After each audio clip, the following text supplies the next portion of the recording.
Hello, I'm Jeremy Rivera, your unscripted podcast host. I'm here with Ben Senescu, who's going to introduce himself as a solopreneur, founder of Open SEO, an open source SEO platform.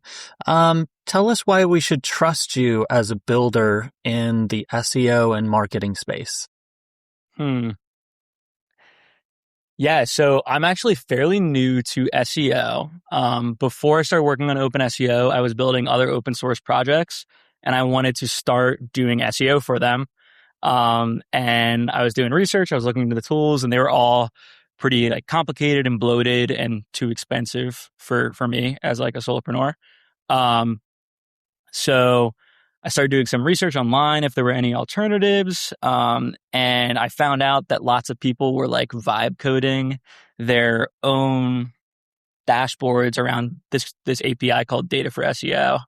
So I asked them, I was like, hey, would you guys like it if there was an open source project that you could start from for building your dashboards? So I posted in, I think, r/tech SEO. And a bunch of people were like, yeah, this would be something we'd want. So I spent, a week, building the first vibe coded version of Open SEO, and I posted it and everyone was like, this is awesome. This is totally what we need. And then I've been working on it ever since, taking it from a vibe coded, kind of experiment to now I think it's a really robust piece of software that people are finding really, really helpful. And I think it being made, so I started working on it in February, and it being made post kind of Claude code becoming really good has really shaped how I've thought about building the product. Yeah. And so it's very AI native. I mostly just use it through the AI through Claude, even though there's a really good UI too. So, so I'm becoming an intermediate SEO now after talking to all the customers and getting all the feedback and getting feature requests.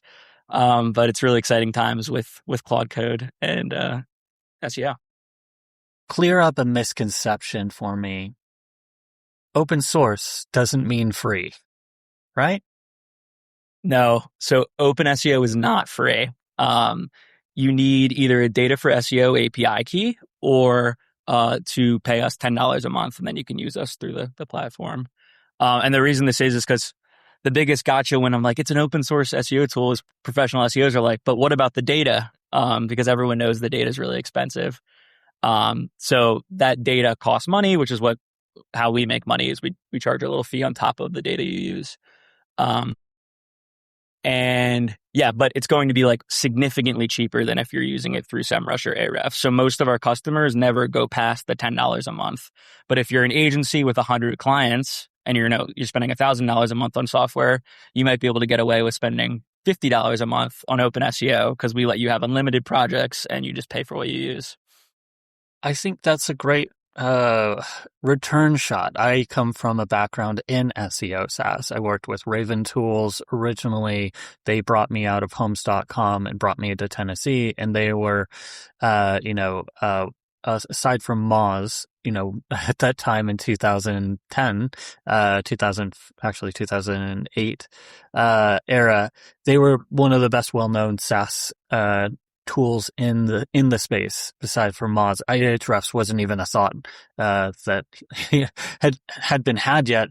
But there has always kind of been this challenge, this $100, $99 a month level for SaaS tools in the SEO space. With SEMrush entering, with Moz, and with Raven Tools, they were able to build something and get enough of a following that anybody that was an indie SaaS creator working in the side space, we had to, if we made anything, it was always held up. Oh, well, is that already in SEMrush or Ahrefs was the first question. And then the second question was, okay, well, do I need to pay for this on top of SEMrush, or does it do enough, where you can get away with it? So there's kind of been this pressure point for, signups. And it's gotten worse over time because, SEMrush went public. They got investors. Ahrefs kudos, hats off to Patrick Stocks, hats off to their team for continuing to develop and expand. But they haven't increased their price point too much from $99 as their baseline. So it's created this pressure cooker situation where there's so many tools and solutions that have kind of died in the crib, because, you can't reach that.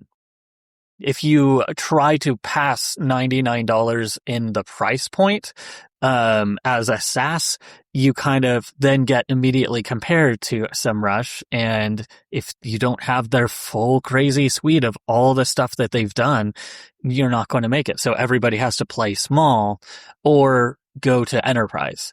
So I really appreciate the opportunity to leverage the open source moment. For those that aren't more familiar with the workflow or process around it, what exactly does that mean in terms of development? Does that mean, on a Tuesday, I can just come in and say, oh, the backlinks, should all say, they should get rid of DR because I don't believe in it? Or is there a more official process? Like, how does that collaborative nature work?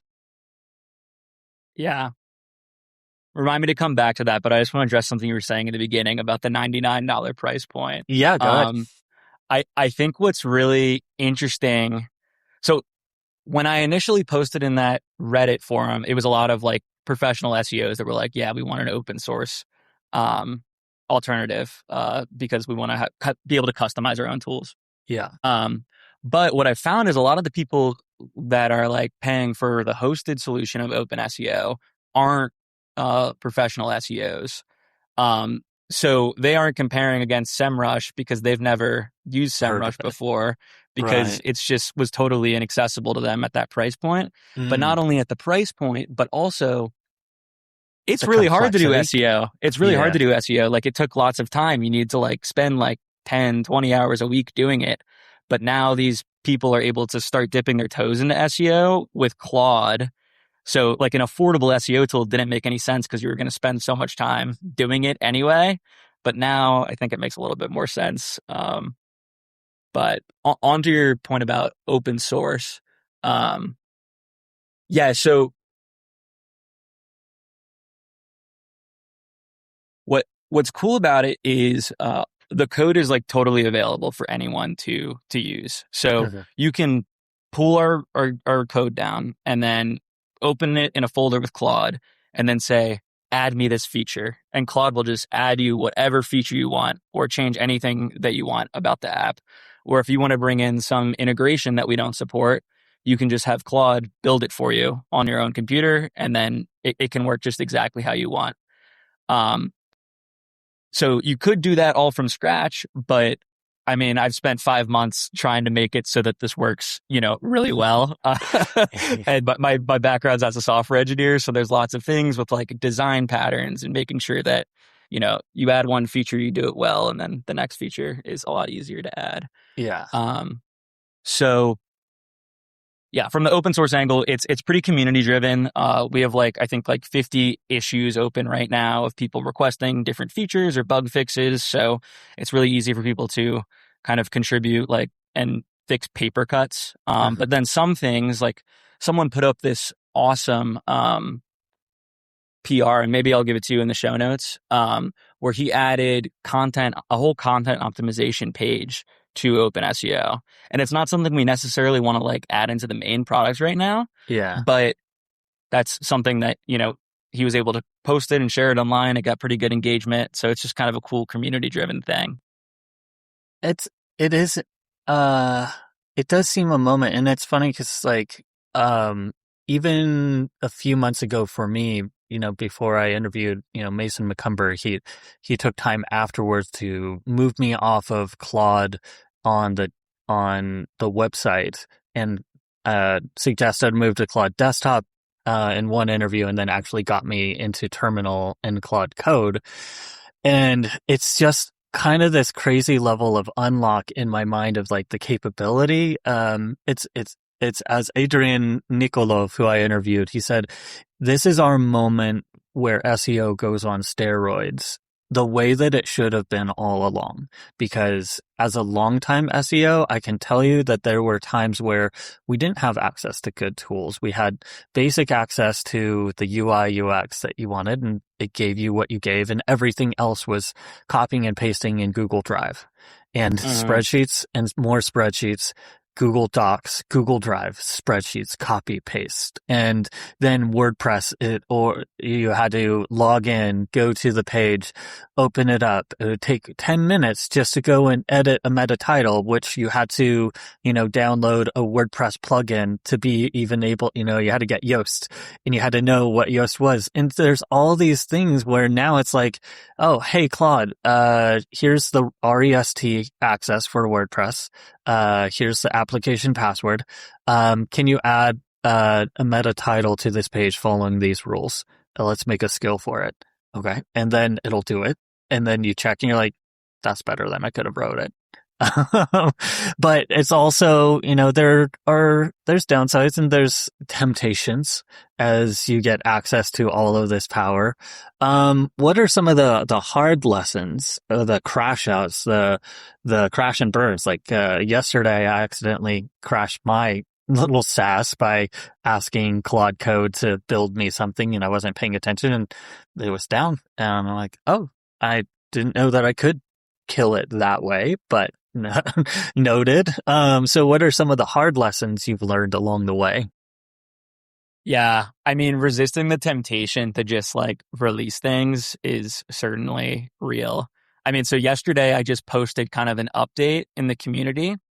So traditionally in open source projects, one of the ways the community contributed was they would implement features for you or fix bugs, and then you would review the code and then you'd merge it into the project. But Open SEO over the last month in particular has gotten a lot of kind of people paying attention to it and excited about it. So there are 60 PRs open right now from random people. So I had to just declare bankruptcy on addressing those where I'm sure most of the PRs are really good, but I can't just add 100 things to the app all at once because I'm certain even if only one of them breaks, it's how do you track that all down? Yeah. So yeah. And then I could probably implement every feature in SEMrush almost in 3 weeks with Claude Code, but it would be they'd all be so slightly broken Yeah. that it would just be impossible to fix. So, resisting that temptation is certainly real. I don't know if I have any specific examples of it, but yeah, I think that's the biggest thing in the AI era is figuring out I can do anything. What's the one thing I should do? As a business owner, is this your first official venture, or do you have a handful of previous projects, or was your previous work at a particular company? Dig a little bit into that software development background and some of the projects that you've worked on previously. Yeah. So in college, I've always wanted to have my own company. In college, I started a Patreon for musicians. So we worked on that for 2 years, which is a really good experience. We were able to get 10 artists kind of using it, and then we had to shut it down, but it was a great experience. And then I worked at this company called Klaviyo, which is one of the biggest email marketing companies for Shopify stores in particular. And I learned a ton there. That was an awesome place to work. Yeah, because there were just so many smart people there to learn from. And then after that, I moved to another startup in the e-commerce space where I was the first employee. So that was a really good kind of trial run as a founder. Where what we did was the company's called Patrol, and basically the same rules that apply to restaurants to have ramps for people in wheelchairs applies to people using the internet that are deaf. So all the labels or all the images and links all need to be labeled properly. It's called accessibility, and we kind of wrote a coding agent to fix all of their accessibility violations in Shopify. So it's kind of funny doing the site audit. Someone just raised an issue with our site audit for Shopify stores. That was an issue that we dealt with at Patrol, which made me laugh yesterday. Because it'll render two H1 tags, and then when it renders in the browser, it deletes one. So we were flagging it as a violation, even though it's not like technically one. That makes Um, sense. yeah. So, yeah, pretty extensive software engineering experience, new to SEO. Where do you think things are going, as a relative newcomer into it and, getting your hands dirty and moving pieces around? What's the shape of things for you as you're, coming into this game here? You've got, AI, cross traffic as a new traffic source. You've got AI overviews. What does it look like coming into it right now? I'm just curious as a so as an old dirty dog who's been doing this too long, like what's it like stepping into this world? Yeah, it's really crazy. There is just so many, takes online. So it's been interesting, like trying to parse them and learn about them all. Like you mentioned domain rating earlier. That's been an interesting kind of idea to wrap my head around. How, a lot of people want to increase their domain rating, like, that are entrepreneurs, because that's kind of what everyone talks about and what companies are marketing. Like, we'll buy you all these backlinks to increase your domain rating. But it's like, is that going to get you any organic traffic? So it's been interesting parsing all the takes. And then the geo stuff in particular has been interesting. And I'm excited to prioritize that more than the next 6 months, Yeah. because with, the traditional SEO stuff, it's pretty clear what I should be building. Yeah. Like keyword research is like essentially a solved problem. Backlinks, you just show the backlinks. With the geo, it seems like there's a lot less definitive answer on how it works. So it's been interesting listening to your podcast, hearing people like running their own experiments to try to understand it more. But it's very interesting, and I think the rate at which things are going to change too, since it's so much easier to write code Yeah. now, and it's so much easier for Google and ChatGPT to monitor the ways people are taking advantage of their system. I think the cycle is just going to close and close and close. And I think at the end of the day, it's just like, are you doing good marketing? Are you communicating your brand properly? Yeah. If you kind of just put blinders on, I think it will work out in the end. It does seem to be a moment of such wild fluctuations and uncertainty again. It's kind of exciting for me because there was definitely a time where, things felt pretty stale. Everything was a rehash. There was, there'd be an update that came around and rolled in and roiled stuff, and we'd always find something to argue about. Usually around the updates be, SEO is dead, again, the eternal zombie of SEO. But I think it's because we've always, as an industry, as a fledgling industry, I think people forget this. Like this SEO as an industry is completely new in the 2000s. It was barely even a concept in the late 90s, as enough websites drew enough traffic for and got enough businesses. But it's a multi-billion dollar enterprise now, and at the moment where that investment has started to sort of peak, we now have such insane levels of uncertainty. We've never had as little clarity into these data sources for, there's zero data from Google for us that's accessible on AI overviews, impacts, CTRs, click-through rates. It's obfuscated. And then, we've gotten small sneaks and peaks. Microsoft Clarity added, a query fan out visualization. Google, Bing Webmaster Tools added a small tool, and with some data, but I don't know if it's available through the API or if it's just through the UI right now. And, I'm certain that the millionaires and billionaires, who are getting to play around right now with ads in ChatGPT are being given some sort of metrics, but us peasants, haven't yet seen that, and that's locked under NDA. I haven't seen anybody leak, or show even a screenshot of any of the data inside from the people who have signed up for ChatGPT advertising. It's probably because they had to sign an NDA and we get sued, or just haven't thought about it. I don't know. If anybody is listening and can steal a screenshot to show us what kind of metrics ChatGPT is serving out to justify spending ad money. I've seen anecdotes of people who've said, "Oh, I've run this and this has been the outcome." But I haven't seen any interface that's shown a data point. And as somebody who worked in the SEO SaaS space, I'm like, where's the data? What does the data look like? Their anecdote of like, oh, it worked, it didn't work is nice, but A, I don't have the access to GPT ads, and B, I don't know when they're going to be releasing it to us. And maybe this is outdated by the time this comes out with the pace of things. Maybe ChatGPT is announcing right now that they're releasing statistics and data, but I highly doubt it. Google and Microsoft and the others have so little incentive in this system to show companies real actionable metrics. It's insane. We're marketing in the dark. So the only hedge, the only protection against that is what you suggested, which is pursuing your brand, doing good foundational work for marketing, take the moment and, okay, well, I don't know the impact and the clarity of the attribution.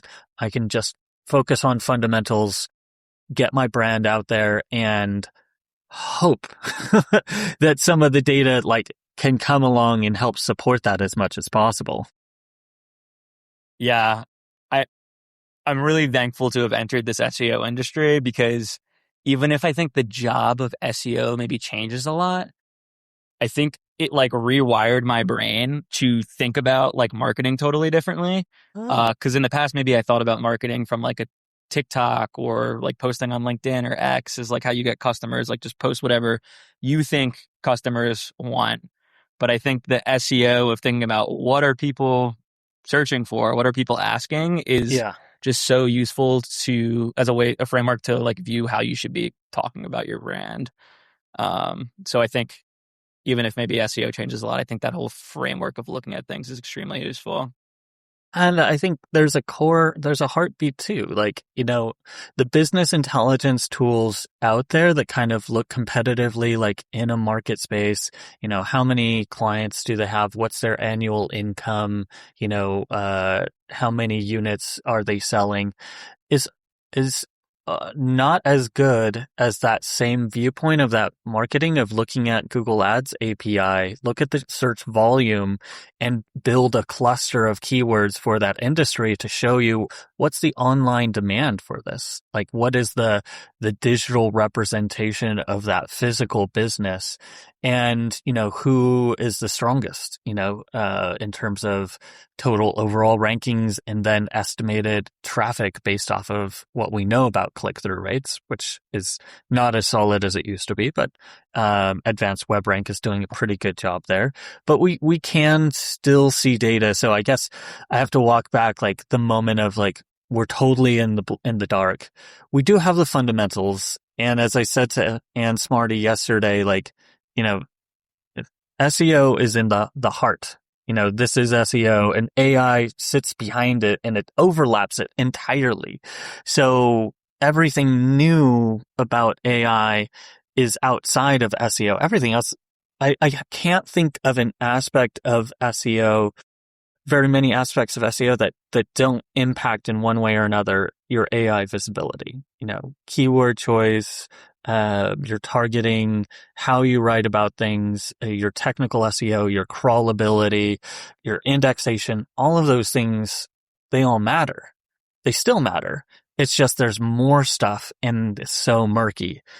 So there's so few data points out there, and it's going to be a wild, wild west for a little bit as we kind of have so many people trying to solve this. But smart people are coming up with some interesting solutions, and it's starting to become more clear the more conversations I have with agencies of what their strategy is and how to adapt to the moment. But it certainly is a moment of a big change. Absolutely. I'm curious, when it comes to open SEO, what's your thought process around, being selective about the direction of which PRs, and how horizontal that you want that adoption process to be? Because you can always tack on, you know, horizontally another different feature set that tackles another aspect of it versus going deeper in the vertical to kind of hone, within link building, we've got this basic data, but then, you can do the secondary thing and go deeper with it and go deeper and improve, that one particular feature. What's your mindset for the next year in terms of depth versus horizon? Yeah, it's a really interesting question. I think more horizon. So I actually just posted like a roadmap when I was saying I'm not taking external PRs anymore. I said, here's the roadmap of like how I want to get through this roadmap, which is why I'm not taking external PRs. So that's things like local SEO, improved AI visibility, like prompt tracking, something I really want to add. And I want to give people just all of the data they need so that Claude can kind of do stuff on their behalf. And then I want Open SEO to always be the tool that people just getting into SEO for the first time. So like business owners that maybe can't afford to hire an SEO consultant yet, their kind of entry point to the world of SEO. So I want to keep the interface simple in that sense, but then also provide more advanced skills and data for agencies and freelancers to kind of be a starting point for them building their own custom workflows. In terms of like going super into depth about, us providing, new SEO insights that's not available anywhere else, we'll probably leave that to other products. And then Open SEO will more be like your source of truth for all data, the place we're storing, your rank tracking, your prompt tracking, kind of the brain for your Claude. And then if you want to pull in other more advanced SEO analysis tools, then you can go to other tools for that. Absolutely love it. Give a shout out for the site. If you're active on any particular social channels, if people want to learn more about Open SEO or want to sign up and, start their own PR or just get connected, what does that look like? Yeah, so I'm on LinkedIn, just Ben Senescu. And then I'm also on X, also Ben Senescu. I do talk more about just programming on there than SEO, but I'll maybe start posting more about SEO there as well. But those are the two best places to find me. And then join our Discord. So we're not taking external PRs right now. We probably will in the future. But the best way to contribute is just to write really good issues, which is like just describing how do you want SEO to work, Open SEO to work. So those are still super helpful. And then helping people in the community and asking questions and sharing things you find useful in Discord is also a great way to kind of be involved. Fantastic. I'll make sure all of that gets linked up on the show notes. I'll also make sure this episode goes up on both Unscripted SaaS and Unscripted SEO. If you want the full transcript, the full recap, screenshots, and what's going on at Open SEO, check out unscriptedseo.com. Thanks for stopping by, Ben. Thanks so much, Jeremy.